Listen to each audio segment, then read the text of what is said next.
സൂത്രൻ അത്തിച്ചുവട്ടിൽ എത്തിച്ചേരണമെന്ന് കത്തിൽ കുത്തിക്കുറിച്ചത് കൊണ്ടാ എത്തിയത്. ഹഹ, ആരാ അജഗജ കത്തെഴുതിയത്? ആരോ ഓരോ വരിയിലും വേരോടെ പരതിയിട്ടും ഓരോ പേരോ തീരെയില്ല. ഇങ്ങനെ എന്തൊക്കെയാ ഈ പറയുന്നത്? ഒരക്ഷരം മനസ്സിലായില്ല. ഹഹ, ഞാൻ പറഞ്ഞു തരാം. അജഗജനെ അത്യാവശ്യമായി കാണണമെന്ന് പറഞ്ഞ് ആരോ കത്തയച്ചെന്ന്. അതാര്? അതറിയാത്തത് കൊണ്ടല്ലേ ആരോ എന്ന് പറഞ്ഞത്. ഷെടാ, അത്തിമര ചുവട്ടിൽ വന്നു കാത്തിരിക്കാൻ പറഞ്ഞെന്ന്. യാത്ര കഴിഞ്ഞ് ഇത്ര നേരമായിട്ടും ആ സൂത്രക്കാരന്റെ നേത്രം പോലും ചിത്രത്തിലില്ല. ചിത്രമോ? ഏതു ചിത്രം? തുടങ്ങിയ കാര്യം മുടങ്ങിയതിന്റെ പേരിൽ കുടുങ്ങിയത് കൊണ്ട് മടങ്ങുകയാണ്. ഹഹ, ഈ അജഗജന്റെ ഒരു കാര്യം. അതെ അതെ, കുടുങ്ങിയത് കൊണ്ട് മടങ്ങേണ്ടി വന്നു. ഹലോ, അജഗജനെ കണ്ടോ? എന്റെ കാട്ടുമുത്തപ്പ കരിനാക്കൻ.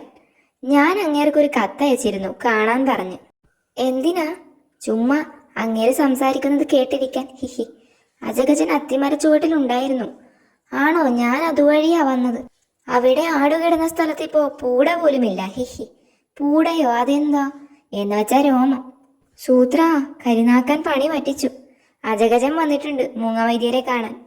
കഴിഞ്ഞ ദിവസം ഒന്ന് ഒഴിഞ്ഞപ്പോഴേക്കും അഴിഞ്ഞു വീണതുപോലെ രോമം കൊഴിഞ്ഞതിനെ പറ്റി ചുഴിഞ്ഞു ചിന്തിക്കണേ.